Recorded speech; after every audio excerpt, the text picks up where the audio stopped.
Hello and welcome to another edition of your favourite podcast, Insane in the Membrane. Insane in the Membrane. Hello everybody. Hope you've had a lovely June. Soon to get into July. I'm looking forward to the heat waves. I like that. You know when it's too hot? I like it when it's too hot. And we can all moan about it being too hot. You know, I love that. And then I love it when it rains and it's too hot. I love that. Hopefully we'll get a bit of that. Let's fingers crossed we'll get a bit of that. So, as you know, we've been celebrating 5 funny women throughout the month of June. Brilliant women that were on our Insane in the Membrane podcast. And we're putting them out on our Membrane channel so that we're worried that people have missed these episodes before. So we're putting them out again so you hear them. They're absolutely first class. Every episode's been brilliant. Every guest I've ever had has been excellent. I've been really lucky. It's been really cool. To celebrate the end of Pride Month, we've got the brilliant Zoe Lyons. Zoe Lyons, again, honestly, one of the funniest women I've ever had the pleasure and the privilege of working with. She just has funny bones. She's so great. And in this episode, we properly fell in love with each other. We loved each other anyway. We've been going through a similar thing, both of us. We've both been going through a really tricky breakup, like separately. And it was nice to kind of talk to someone about what had been going on. And it's funny because we met up in Brighton accidentally. I was doing the Brighton Fringe and we bumped into each other and had a chat and a pint, and you know, it just makes you feel better that you're not the only one going through it. And you know, it was nice, and she's a good person, is our Zoe, and it was great to have her on. And you need to listen to this episode. So to close Pride Month and to celebrate our next gig in Tunbridge Wells at the Sussex Arms, which is where Zoe will be headlining. So coming up in a bit is Zoe Lyons. A podcast from producer paul.co.uk. Insane in the Membrane. So you're all right. I saw your post the other day about your alopecia. Yeah. And that I've wanted to get you on for ages. And then I saw that, I'm like, oh my God, I don't know much about alopecia. And how you feeling? How does that? What's going on? So where am I? I'm currently living in a friend's converted garage in the New Forest. Oh, nice. Because one never knows really how one will behave during a global pandemic. No. And we've been given that experience. And it turns out I'm a bit of an arse. Oh. And where are we now? What month is this? November. How long has this particular box set been going on? This box set of pandemic? March, isn't it? Yeah. So it's 8 months? Yeah. Yeah, like a lot of people, I think I went into sort of like some sort of toxic shock. Right. When everything stopped, didn't it? Within 20 minutes, yeah. Yeah, you know, and as a sort of working comedian, I think I've worked quite hard over the last few years. So it took quite a lot, like a sort of like a cargo ship coming to a halt. It took quite a while to sort of realise what was happening. Yeah. Do you know what I mean? Yeah, absolutely. Yeah. And then, like a really shitty game of dominoes, everything just sort of fell. And really? Like a lot of people in our profession, like a lot of people in a lot of professions, I've really struggled with it, Rich. Really struggled with it, because I guess a lot of comedians identify as comedians, and if you're not being a comedian, you sort of lose yourself a little. Yeah. And a bit of a shock. Anyway, long story short, too late, they cry. It's culminated in myself and my partner of 22 years separating, and me living with friends in a converted garage in the New Forest surrounded by ponies. So that's where I'm at the moment. I'm sorry to hear that. It's all right. It'll make a great chapter, I'm sure, at some point. It's like Jade and I, we've the lockdown was fine, the first one. We all got on with it. And I've already said in other episodes, I was quite zen about everything. I was like, it's all gone, but it's gone. Everybody's in the same boat. Yes. But then after the lockdown, that's when we'd already been having trouble before the lockdown. Jade and I. We've been having couples counselling, and then the lockdown was fine. We kind of went, well, we need to make this work so we don't kill each other, and we did. And then afterwards, it was like, do you know what? I'm going to go. I'm going to go and stay at a mate's. So, yeah. And so we're in the same thing. We're currently in between. Yes. Weird, yeah. Are you at a friend's house? Yeah. Yeah. And is that okay? Yeah. It's just odd. It's a weird kind of, it's a kind of no man's land. Like, yes. You know what I mean? I don't know if it's the same with totally. you. I mean, I wake up every morning and I feel like a free-floating particle. Yeah. I just feel like a bit of dust. And you've got to try and find some surface to sort of adhere yourself on so that you don't sort of spiral off into the universe. Yeah. And, it's just finding ways of doing that, isn't it? But, like you, I have very, very good friends who've allowed me to... well, let's be honest, cry on their floor for the last 3 months. Their floors are spotless now, so every cloud has a silver lining. The slight acidity of my tears has cut through quite a deep layer of grease on their kitchen floor, and they are sparkling. The human still it despair bang. gets into the grouting and makes it shimmer and shine. But, absolutely, it makes you embrace true friendship and be very grateful for that. Oh, God, yeah. Incredibly grateful for that. My mate's been amazing. He's just gone like, stay here, stay as long as you want. Don't worry about anything.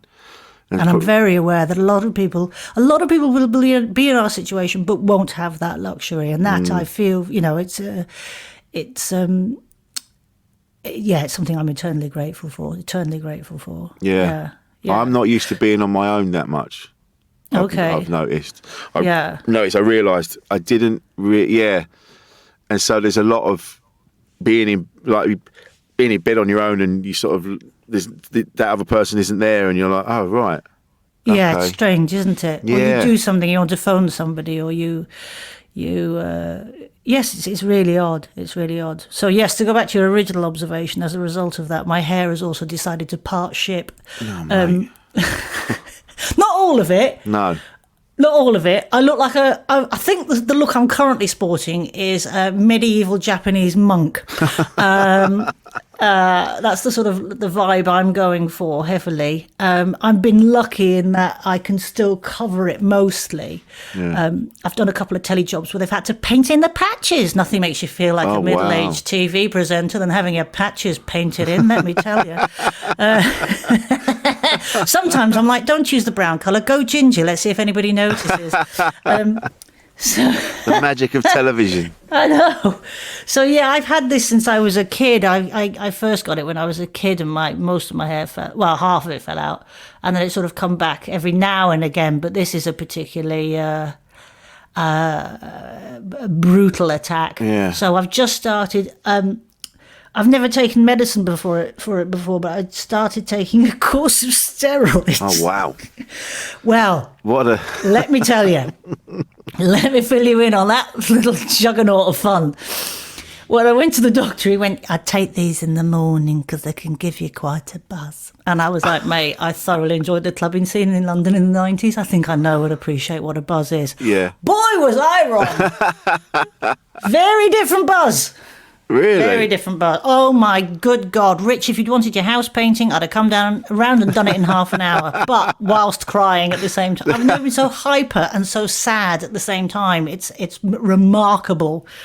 That's a strange feeling, isn't it? Being that up and down at the same time. Honest to God. Yeah. It's like the bookend of emotions. I've sat here just jittering, but just bawling my eyes. Like I've had like 80 cups of coffee. Yeah. And I'm just like, and then crying at the same time. But but they're calming down now, so that's quite. I'm sort of entering orbit again, so that's quite good. That's a bit of a relief. But the hope is that, she says, talking 10 to the dozen. The hope is that it'll sort of stimulate some sort of hair growth. What we're hoping for is hair growth on the head. What we'll probably have, because it's 2020, is full chest and back hair. Yeah, a completely downy back sack and crack, and I'll look more like Demis Roussos. But never mind, we'll just comb it over. You'll do that, that Mike Gunn joke where you're coming up from your arse. Yeah. Just comb it up.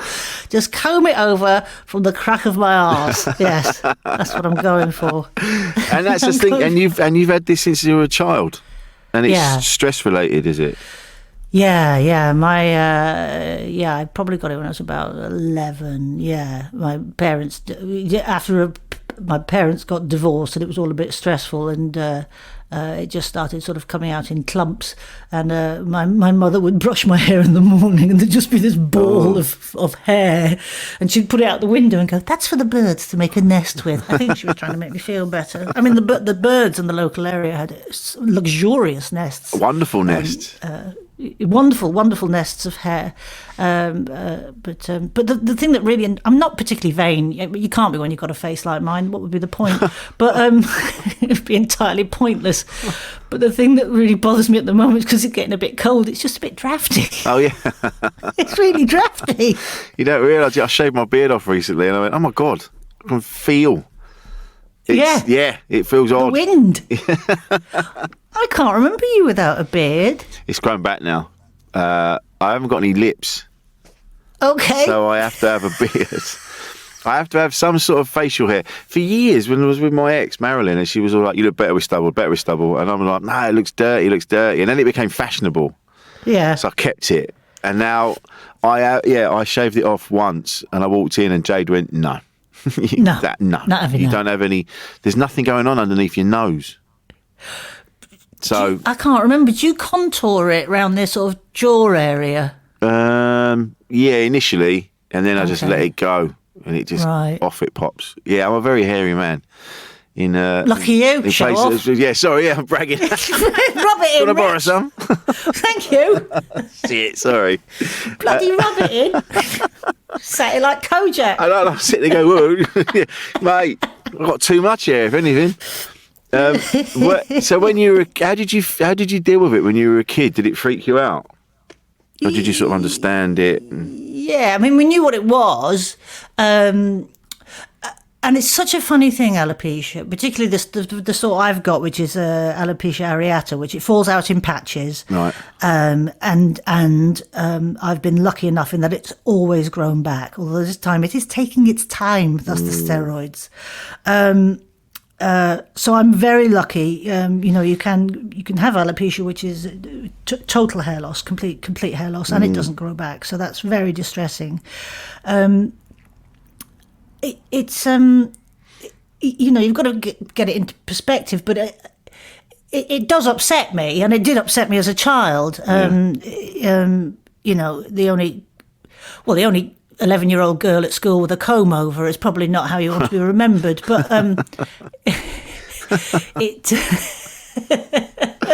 particularly if you're a bit of an odd kid anyway, Right. which most comics are. That's what's made us the needy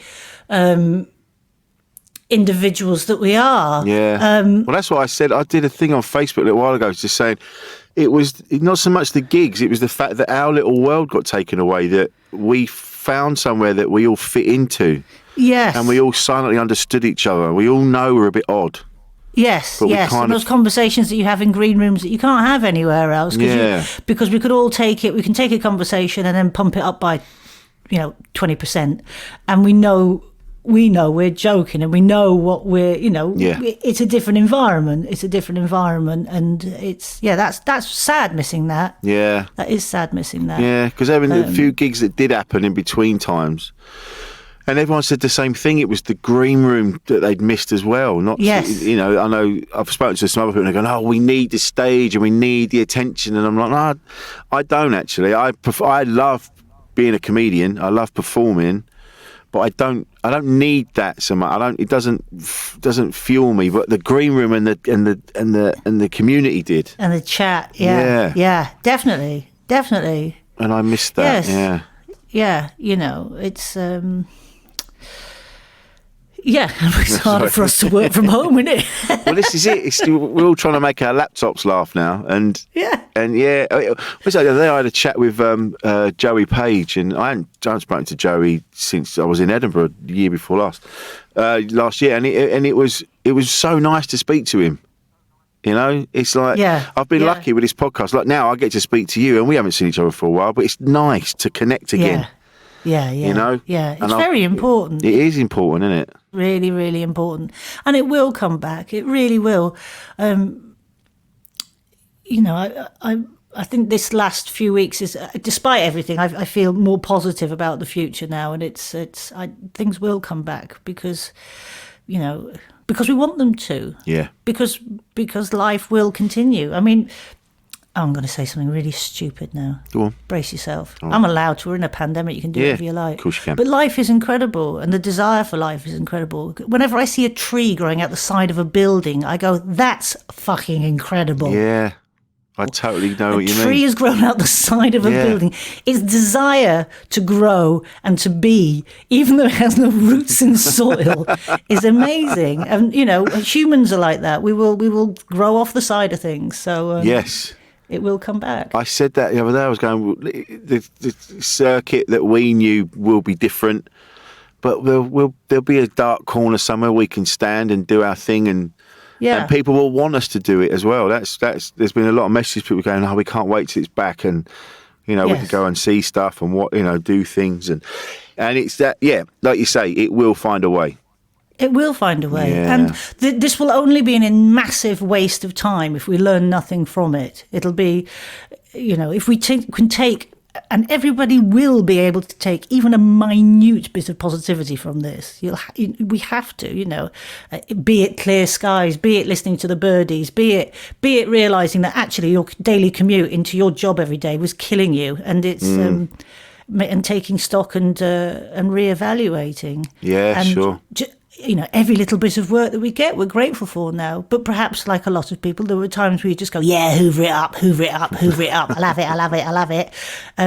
It's taking stock and being aware, maybe. Yeah, for sure. Well, that was like with Jade and I separating, and it was I just like, look, we're not getting on. I don't want to. There's no point in being around each other if we're not getting on. It was neither of us were happy. You know, we were sad that we are living elsewhere, and we're talking and we're hanging out and we're having a nice time and we're working stuff out. Yes. But it's you know, there's still a way to go. But we couldn't have carried on as it was. No, you know? A lot of people would have done though, Rich. This is what I'm learning talking to people as well. I mean, you know, in my own personal position, I could probably have carried on, and then there's you have two choices in life, don't you?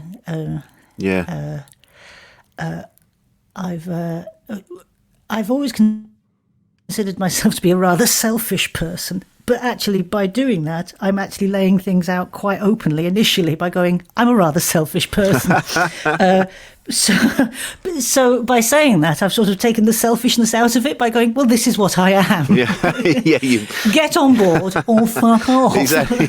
There's nothing you can do about it. It's not a surprise. No. I'm not, you know, I haven't just pulled it out of a back pocket and go, oh, look what I found in there, just a massive dollop of selfishness. No, it's I don't believe in a God, but I believe that you have one life and you're supposed to live it the best you can possibly live it, and sometimes you have to go through extreme pain to get to that new part.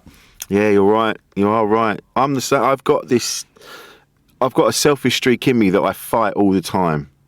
I'm aware of it. I'm aware of it from other relationships that I've been in. And they've said to me, they say, you're a nice guy, but you're a bit self-centered sometimes.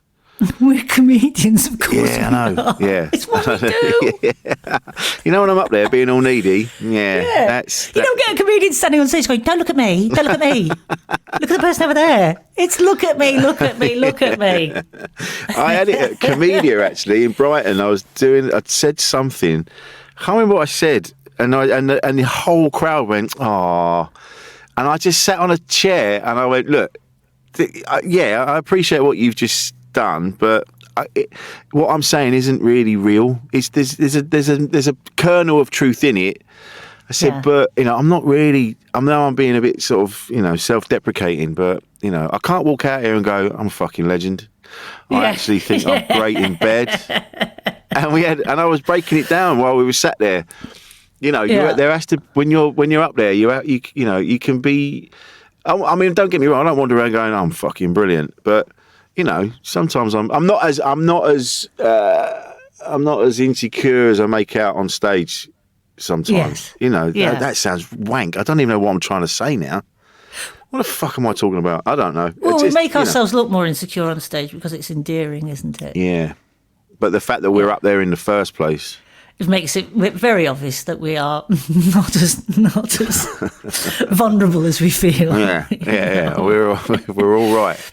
Yeah, there are, it's, I know social anxiety gets spoken about a lot, but let's be brutally honest. If you are that horrifically socially anxious, chances are you're not going to be on the stage in front of 500 people. So it's different levels, isn't it, really? And interpretations of it. Yeah, I think my anxiety in social situations comes. I am insecure in that respect. If it's someone I've never met before, I get anxious. I get really nervous about meetings and just seeing. Like Jade will go, business meetings or just any kind of sort of business or Jade will go, right, we're going to this place and we're meeting these people. And I'm like, yeah, I hate I've that got to too. go and meet new people, and it's not because I don't want to. It's just that I just panic that they're going to think I'm a dickhead.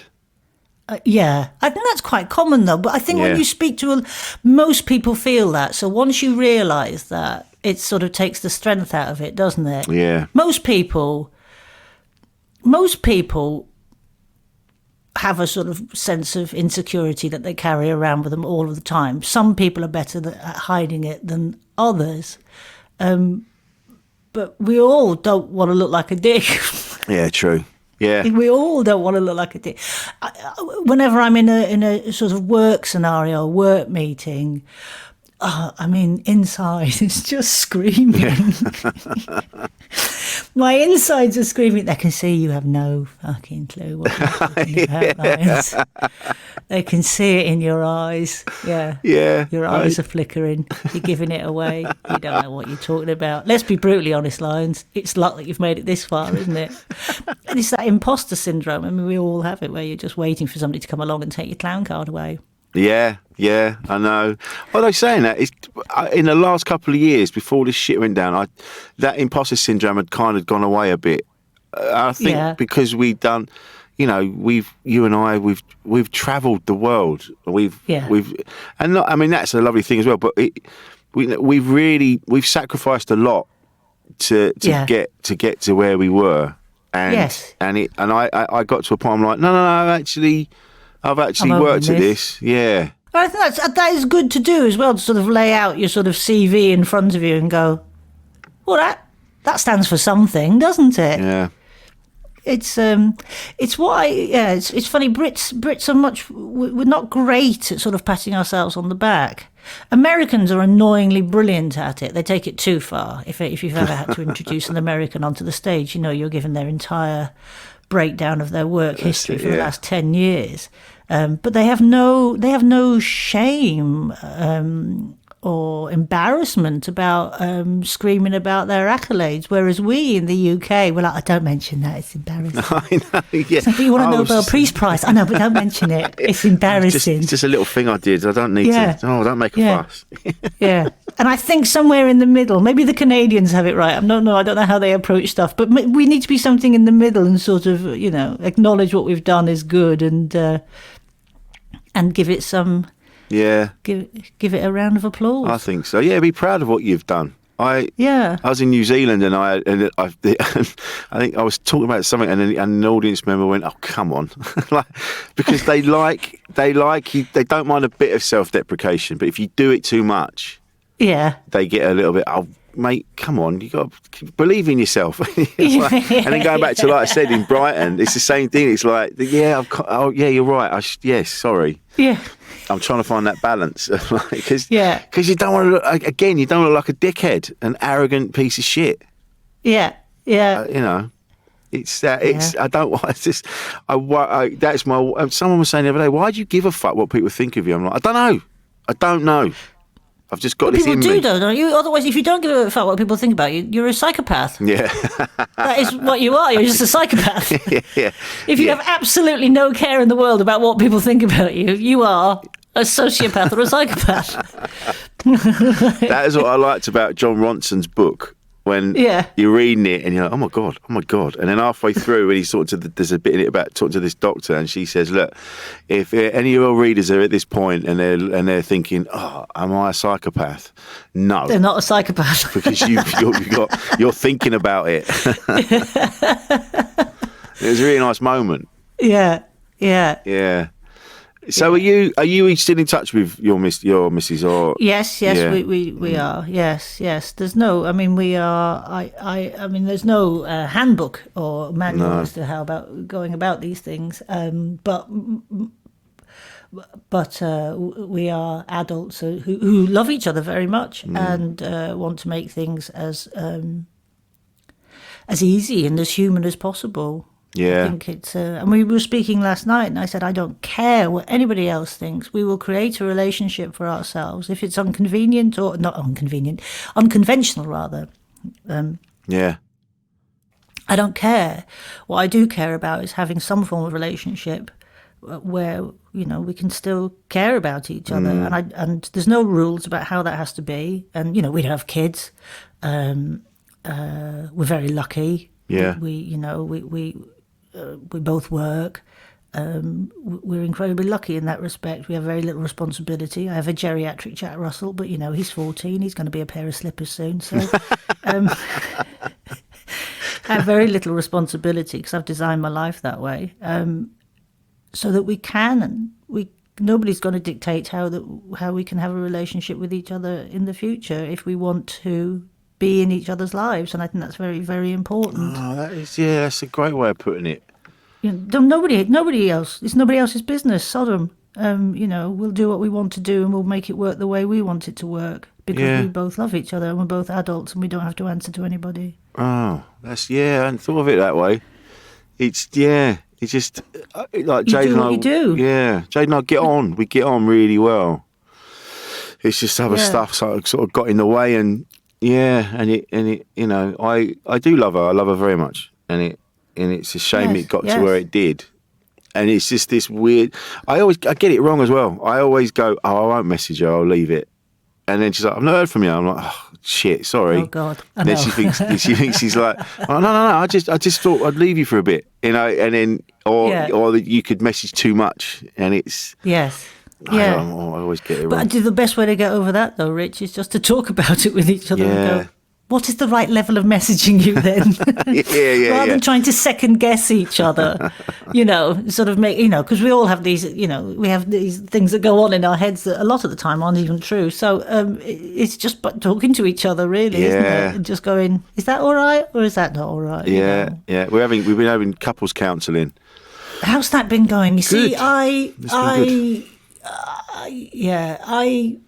didn't want to, only because my granite-like streak of cynicism that runs through me like a rocky vein, we just couldn't cope with the idea of sitting opposite some woman with big earrings and a fucking pashmina telling me where I was going wrong in my life. I just couldn't bear the thought of it. And I know that's really cynical, and I know people really benefit from counselling and talking, and I'd have to find a really good one, Rich. That's what I'm saying. But they say that doesn't, just because someone is a counsellor and you've gone to them doesn't mean they're the right one. No, I mean, sometimes it takes two or three. Anybody can be a psychotherapist. You don't even need any qualifications. You can just call yourself a psychotherapist. And living in Brighton, which I normally do, I'm knee deep in quacky psychotherapists, with the sound of fucking Tibetan singing bowls behind them and whale music in the distance. And I couldn't give a shit, quite frankly. And just because they've been on a retreat in Cornwall for 3 days, reading books and burning candles, doesn't mean they have any right to tell me how to live my life. So it would be tricky. You can see where I'm coming from. It really wouldn't be beneficial. Fucking hell. I see what. Oh, yeah, cool. Have you tried meditating? Have you tried fucking off? I think it's. Yeah, I was the same. I'd had a counsellor before who was great to start with, and then it kind of wasn't. And then I stopped seeing him. But he did do. Do you think they get to a point where they're like, right, I've done all I can do with this person, but it's 60 quid an hour. I can't need an MOT, so I'll just keep them coming back. Keep going. I've got holiday to pay for. To his credit, he did say, he goes, look, I'm not here to make money. I want to make you better, or help you back on the path. So that was nice. But then it was. You believed him. Well, the thing is, he said that, and then every time he was very good. I'm not here for the money. Well, then you're a weirdo. Yeah, you're a very nosy weirdo. Just likes the goss. Yeah. Yeah, and then he made me buy all his ointment and stuff. It was weird. And then he did get to a point. He kept on about the money a bit, and I was like, hang on a minute. I thought it wasn't about the money. Yeah, and then there was something happened, and I just went, I don't need to come here anymore. I need to go. Lovely bloke, and he did help me out. But he was sat there one day and he was yawning and fidgeting, and I'm like, "You're all right?" And he went, "You're just giving off a lot of anger, and it's quite a lot to take, and it's exhausting." And I was sort of sat there going, "What?" Yeah, I'm like, "What are you talking about?" He said, "Yeah, your energy's angry." And I'm like, I was the most chilled out I've ever been that day. Yeah. He just said I was good. I'm like, I'm not coming here anymore. I'm not being funny though, but if I was paying somebody to listen to me, I'd say, suck up that anger. Fucking right, mate. What do you think I'm paying you for? Like a sponge, mate. Like a bloody sponge, or at least fake interest. 100 quid an hour, you will fucking take this on the chin. But the couples counsellor's great. Because there has been a couple of times that Jade and I have been at each other. And Deborah, I shouldn't say her name, but she will stand up and go, right, time out, enough. Yeah. And then she goes, look, it's not even about respect for yourselves. Have some respect for me. I'm sat in the middle of this. Oh, that's quite good. Yeah. And I'm like, that's a good point. Well put, actually. Yeah. Although there was one, when we do it, there's a bit where you have to tell each other where you're at. So they go, right, who wants to go first? And then you tell each other what you're doing. And we'd already been arguing on the way there. And then I remember doing my bit, and I'm going, well, it's this and it's that. And Jade went, oh, boo-hoo. Oh, fucking boo-hoo. Oh, Jade. I mean, and then it's been the other way around. Like Jade would be saying, so I go, oh, fuck off. Fuck off with this shit. Yeah. I'm not listening to this bollocks. So, yeah, we've got a way to go. We're doing it. Are you feeling all right though? I don't know. I am and I'm not. I'm up and down. So Yes. I'm all right. I try and keep busy, and then I've never felt despair like this before. Yes. I felt sad, but despair. Yeah, I've likened it to being a crab. Sort of that's got rid of one shell and is waiting for the next to harden, but in that sort of really, really peculiar soft danger zone where anything could just pick you to death. Yes, yeah. Having to hide under rocks so the birds don't get you. Until you've hardened, your new shell is hardened. You're like, I feel so exposed and quite soft. Yeah. I'm a perfect seagull snack right now. Yeah. And, I've been very brave and got rid of my exterior because I'd moved on and outgrown. But right now, my genitals are completely exposed.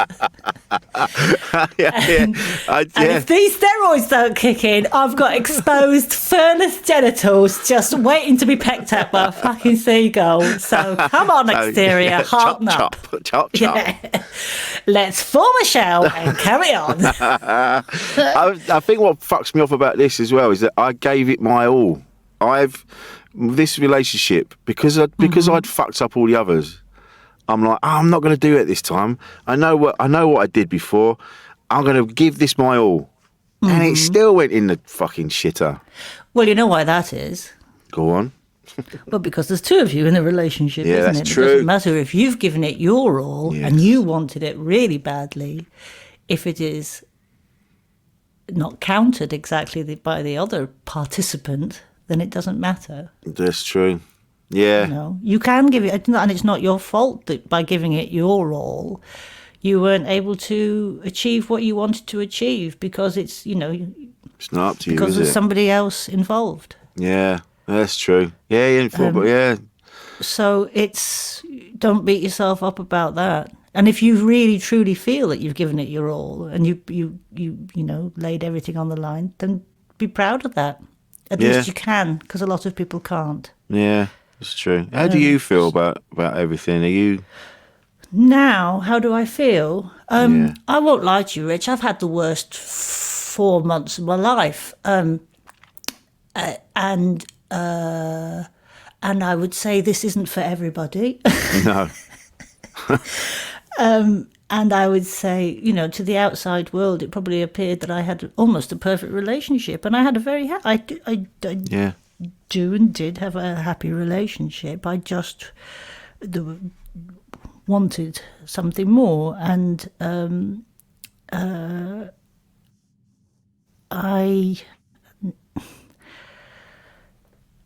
been times where I've been in complete confusion and complete sorrow. I've never felt sorrow like it, just engulfing waves of sorrow. But I would do it again because it obviously needed to happen. Yeah. Otherwise, I wouldn't be sat here. That's true, actually, yeah. These things don't happen for shits and giggles. No. It wasn't like I completed Netflix and went, well, what can I do now? I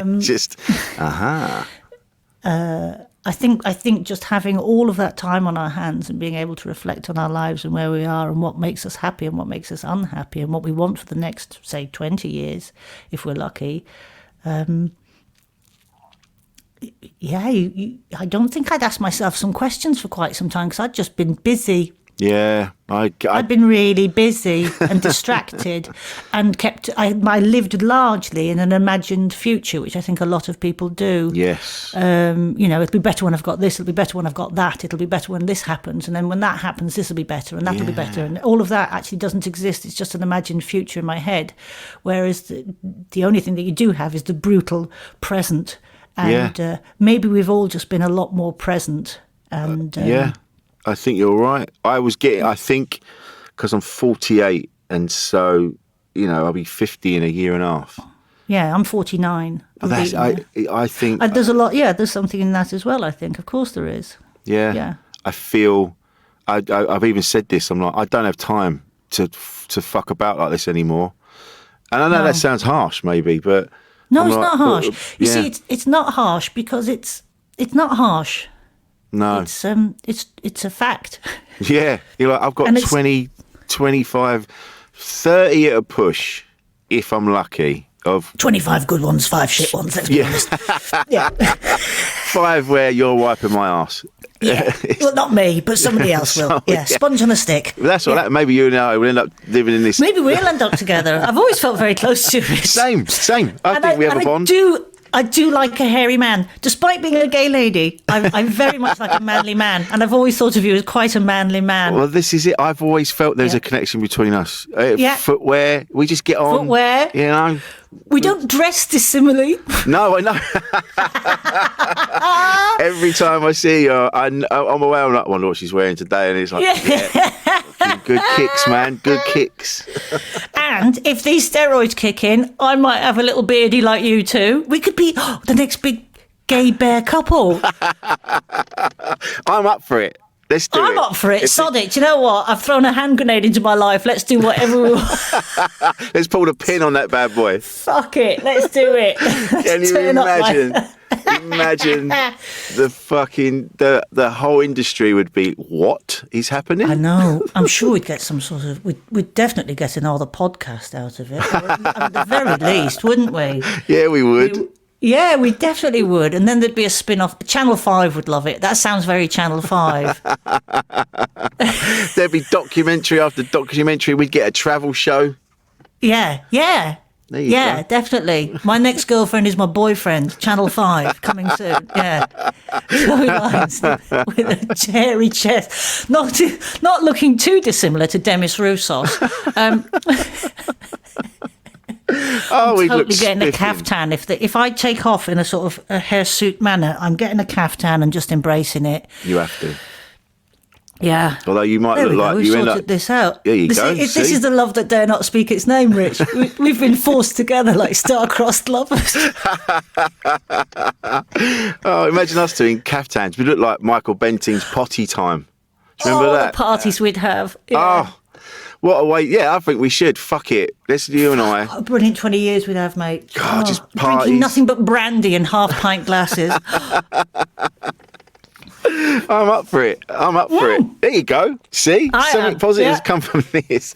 We're now going to get, our people are going to be listening and I'm going to get a message. All right, yeah, is that what you're doing, is it? We haven't signed anything yet, but, you know. maybe it's that, you know, like people make those deals with each other. Like, all right, if we're not married by the time we're blah, blah, blah, then you and I, well, we'll see our days out together. We'll see our days out together. I'd be quite happy, I think. Yeah. Yeah. I think we'd be fine, mate. Play a bit of music. Yeah. That sort of stuff. Yeah. We'd look great. The sounds would be brilliant. We'd be pissed every day. Every day. From breakfast onwards. And then I'd be like, Zoe, I know you said you wanted more. I'm sorry. I feel I've given you less. But well, there'd be more in certain departments, wouldn't there? Let's be brutally honest. There would. Yeah, there would. Certain departments there would definitely be more, and you wouldn't have to take it out of a drawer. So, right, Zoe, you know that's attached, right? You can't just yank it whenever you feel like it. Just gonna get the bottle cleaner on that, love. It's got a funny colour. Oh man! Oh dear. There you are. Yeah. So how long are you on the steroids for? Just indefinitely? I've got. I'm halfway through. So you start taking them with like a large dose and then they sort of taper off. So I've got another 2 weeks to go. But I've got the easy 2 weeks to go now that I've been through the extreme mania. Oh, man. Yeah. Yeah. So we I know what you mean. Yeah. I know what you mean about that mania. I was taking these diet pills. Yeah. And I didn't realise I was so angry. Because I wasn't when I took them the first time. They're called grenades, and they come in a plastic hand grenade. I think there's a clue in the name there. it's so manly. It's going to make me angry. Yeah, I know. They're called grenade, which is it's a deadly weapon, really, isn't it? That sort of takes the limbs off people. He's like, these might make me angry. That's how naive I am. I don't. Why am I angry? Oh yeah, why am I shitting fists? Oh, because you're having. Grenades. So these grenades, and when I first started taking them, I was going to the gym all the time, so I was burning it all off. Yeah. But I started taking them without the exercise. So yeah. Oh wow, that's a lot of pent up grenade. God, just watching telly, and just want to fold the telly in half and throw it out the window. Yeah. Well, you see, I go running every day because I have to. Yeah. And I go running every day, and I've bought. You're gonna laugh, Rich. I've bought myself this pull-up bar system that I've set up in the garden. All right. Is this the one with the different colours on it? It's an advert on. Yeah. You are? Is this the one? No, it's like a proper frame. I've bought a massive metal frame. Oh, I see. It was advertised on Facebook when I was right in the midst of my high dose of steroids, and I went, I'm going to buy that! And then 4 days later, this huge box arrived. I went, what have I bought? I was like, oh my God. I've basically brought a prison gym system. And I go out in the garden where I'm living in the New Forest at the moment with my beanie on and my vest top, and I do pull-ups in the garden. We've got a side of beef hanging up, so you can punch that. Oh God, I am an absolute joke. It sounds like you bought it when you were the Hulk, and then you came back down and went, "What the fuck? Oh, what have I done that for?" yeah. But no, I have to. Running has saved me the last 8 months. Yeah, absolutely saved me. It's I don't think I'd have got through it without being able to just go running. It does make a difference, doesn't it? Oh, it makes such a difference, mate. It makes such a difference because you're getting rid of that energy, that built-up grenade energy that you have, yeah. And it's just time on your own, and time just. I'm not a fast runner. I look ridiculous. I look like a penguin escaping a house fire. It's really not a beautiful thing to watch.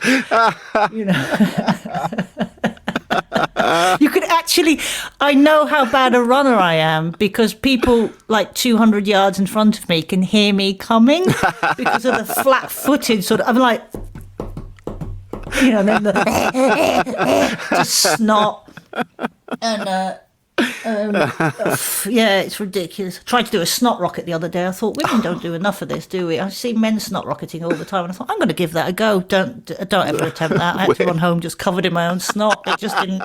Like Ghostbusters. It just clearly the reason women don't do it is we just don't have enough power behind the snot to make it clear our bodies. I think you have to build it. You have to build up to that bit. Yeah. You have to build up to that. You have to take. Yeah, I think even men. I think the first couple go down yourself. Yeah.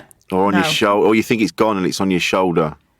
You see, you never see women getting out of the sea doing that, do you? Just snot rocketing. I'd love to see that. Just a beautiful woman in a bikini, blonde hair, big boobs, just looking absolutely fucking gorgeous coming out of the sea and then just. What was it, Ursula Andress in Dr. No? Yeah, walking out. Coming out. Oh, fucking hell, it's got right up there, isn't it? Snorting into a conch shell. I think that'd be my perfect woman. Snot rocketing. Right, let's get some chips. What? Yeah, God. Oh, God. It's when I've been doing any sort of exercise and someone gives me encouragement that I know I must look shit. Keep going. If I'm right here, go on, son. Well done, you. Yeah. Well done for trying. I've been riding my bike. At least you're trying. Yeah, exactly. Go on, mate. You can do it. I believe in you. But I've been riding my bike lately because I've got this day job, so I'm riding back to and from that.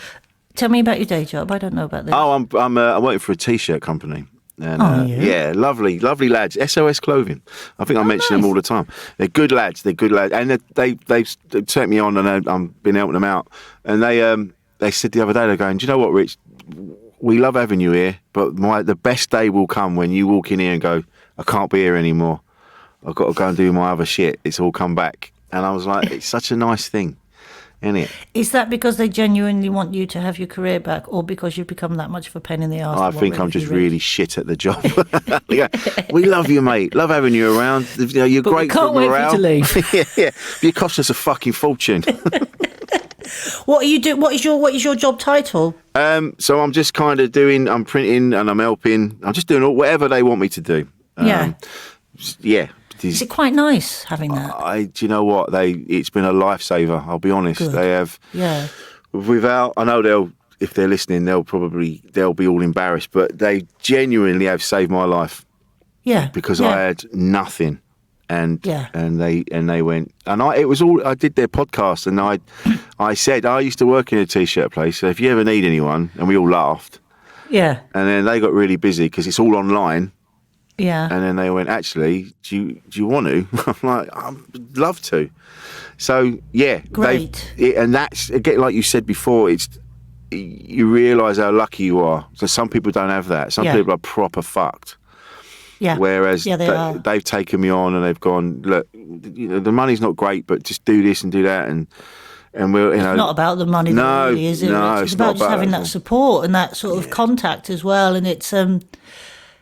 I don't know whether you've found this during this period of time, but certain people have really surprised me with their warmth and their friendship and their support, and other people have, let's just say, bitterly disappointed. Because it doesn't always come from where you think it'll come from, and people have a really beautiful way of surprising you. Yes, absolutely. There's just people. I mean, like the lads going, the money's not great. But I'm like, but you have no idea how grateful I am and how much I needed it. Yeah.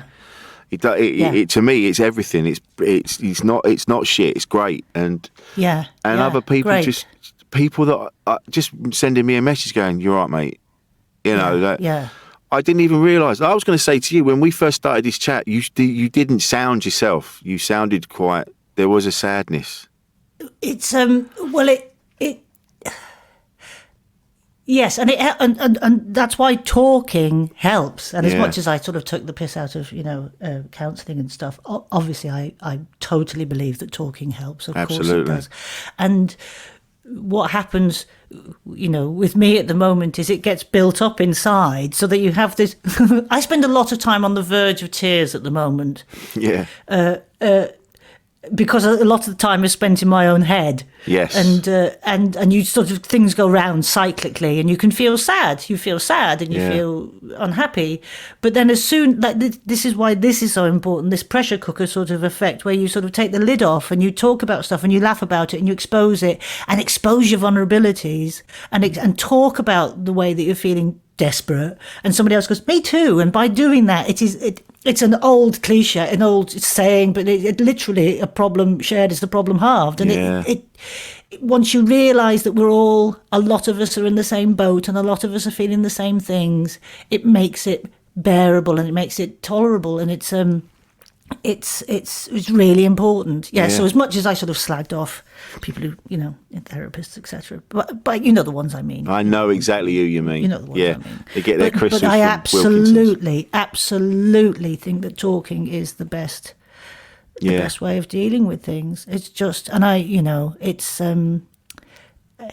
it helps so much. But people, so much. I think people get, when you say you should talk to each other, talk to people. I think people don't realise that when you say that, you're not saying, right, go and talk to someone and go, I want to talk about my feelings. It's like, no, go and talk. And then go and have a conversation, and then it will go wherever it goes, and you'll probably end up talking about the thing that's upsetting you. Yeah. In a roundabout sort of way. But first of all, you'll probably take the piss out of each other, and you'll have a bit of a laugh, and then it's just that, isn't it? It's just when we say go and talk to someone, we just go and talk. Be connected. We're such sociable beings. Yeah, we are. And it can, we started talking, 50 minutes ago or so. But it's just, your mood can change dramatically in that time. Yeah. I could, like I say at the beginning of this, I was like, she doesn't sound like the Zoe that I know, and then we've ended, and then we're like, we're back. This is there it. We are. There we are. We're getting married. Getting married. Who'd have thought it? I know. It's lovely. Yeah, when things pan out. But it seems so important to just go and chat shit to someone. And even if you don't talk about the things that are bothering you, you might come away and go, do you know what? I just needed that. Just chatting shit with someone. Yeah, absolutely. Yeah. It's a really, really simple thing to do, but yes, absolutely. Well, I don't, like, people going, have you watched this? Have you watched that? And I'm like, no, I ain't got time. I don't watch any of that. And like TV or film. And I went, I do have time. I instead of sitting on my phone, doom scrolling, flicking through all that shit. Yeah, I wish I'd come up with that. Who came up with doom scrolling? Doom scroll. Yeah. So talk me through your doom scrolling. What do you doom scroll through? Are you comparing yourself to others? Everybody else looks busy, don't they? Everyone else looks like they're doing better than you, and not better than you. I mean, I don't mean that. I mean, everyone's got stuff on. Yes. And then it was only when someone else messaged me, Esther Manito messaged me, she went, fucking hell, Rich, you're on everything. I went, I'm not. What are you talking about? I'm not. I feel like I'm on my phone all the time. But it's what everyone perceives it differently, don't they? So you think you're not that busy, but everyone, you're all doing something.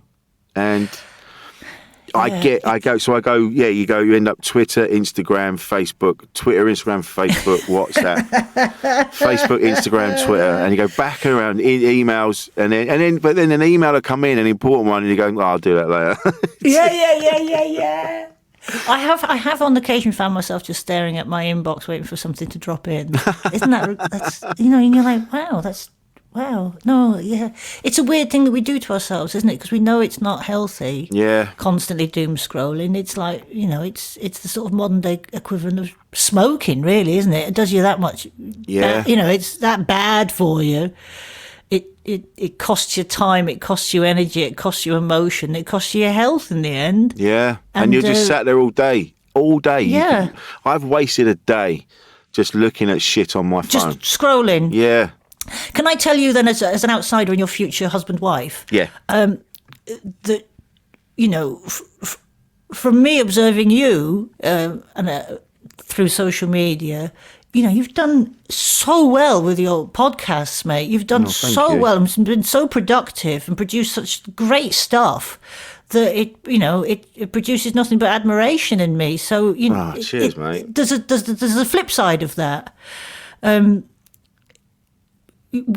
We tend to compare and then sort of have a negative connotation on that, but actually, if you sort of look at somebody's work like yours and the way that you're approaching this pandemic and the way that you're still producing and you're still creating these podcasts and having these conversations that are really, really important, I can look at that online and go, well, good for you, Rich. Good for you. That's good, and that needs to be done. So it's maybe if you flip the way that you see it, it'll true. enrich as opposed to despair. Yeah, you're right. I do, and the lovely messages I get from people every week. There's a really nice community building. Yeah, of some wonderful people out there, and it's really important, Rich, and nice. They really mean it. They really, really mean it. And each one of those heartfelt messages is a little dollop of love. Yeah. So.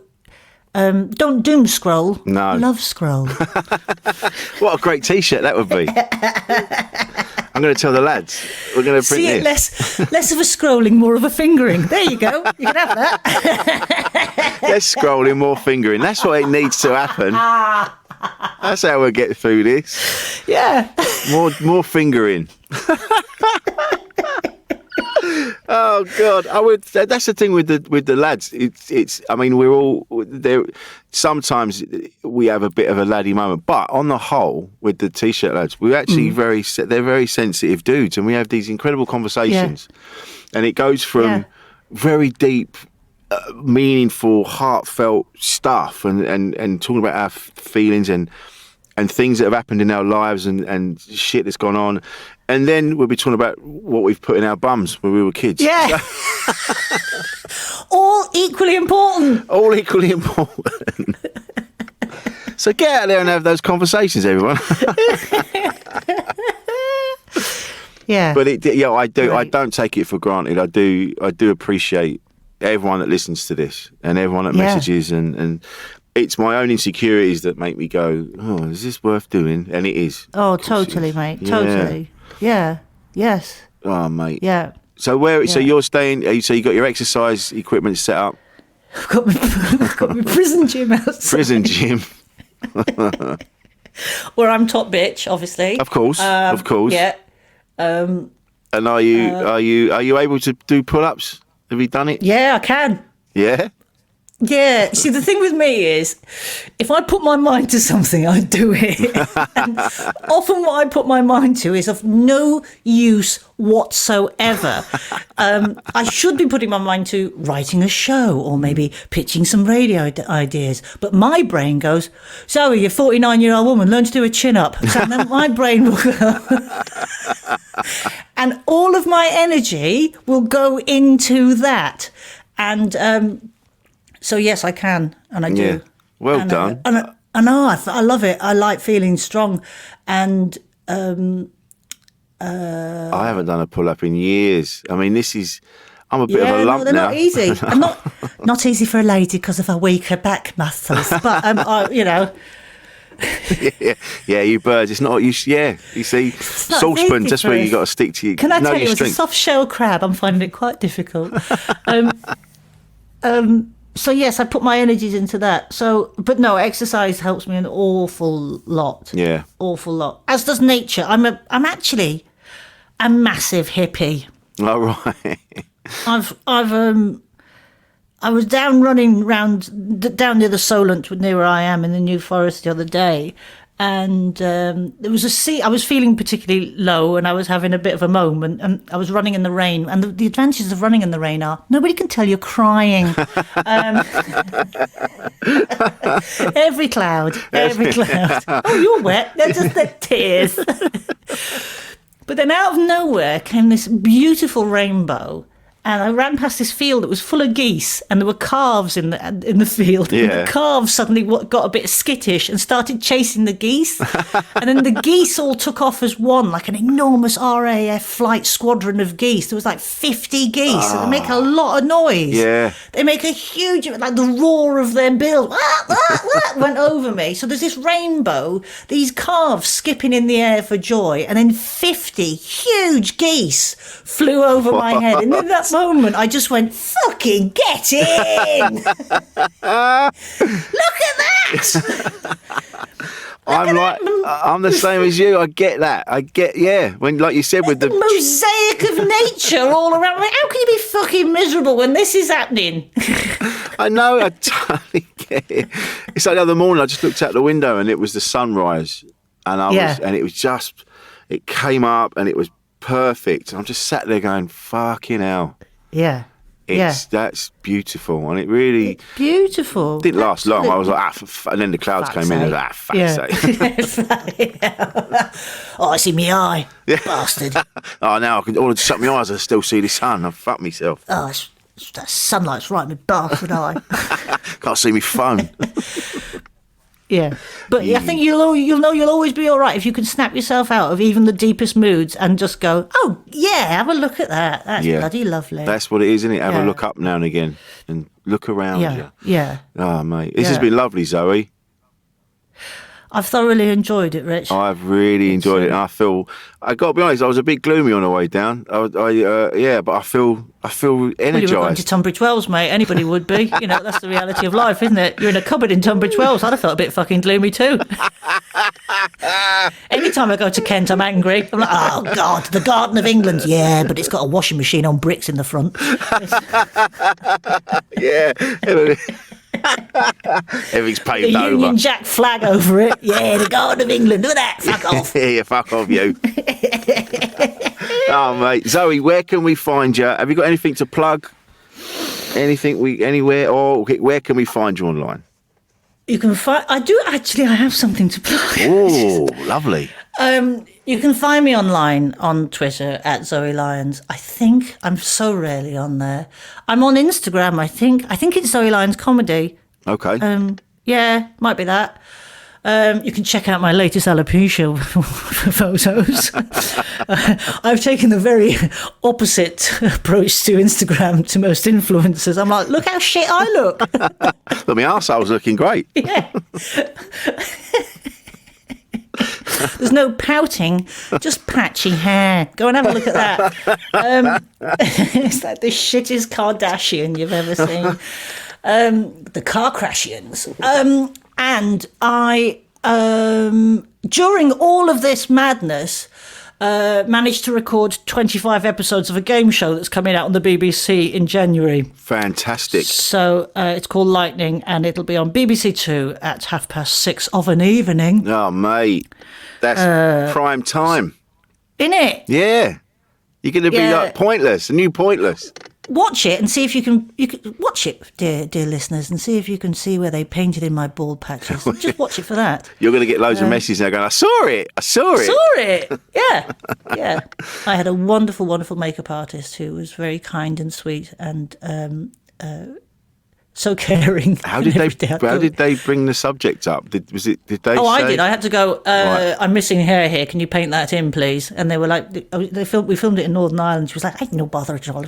Fill that in. There you go. Yeah. Oh, lovely. See that? Yeah. Yeah. So that's happening in January. Oh, lovely. I'll look out for that. I look forward to it. Zoe, this has been great. Please look after yourself. You look after yourself too. You're Rich. smashing. I'm here for you, mate. And you, absolutely. And just so you know, I don't want a big wedding. No, I know, low key. Just low key. Let's keep it low key. Let's keep it low key and just get. We'll have the wedding because get the wedding out of the way, then we get on with the party. Absolutely. All right. Can we make a promise to each other? Yeah. Let's get squiffy on wine and beer when all of this is over. Yes, please. I would really like that. That would be fantastic. Let's do it. Yeah. I promise you, as soon as we can, I will message you and we'll organise that. Let's do it. I'm looking forward. Oh, lovely. Yeah. Thanks, Zoe. Thank you so much. Thank you, my love. You take care. Speak to you soon.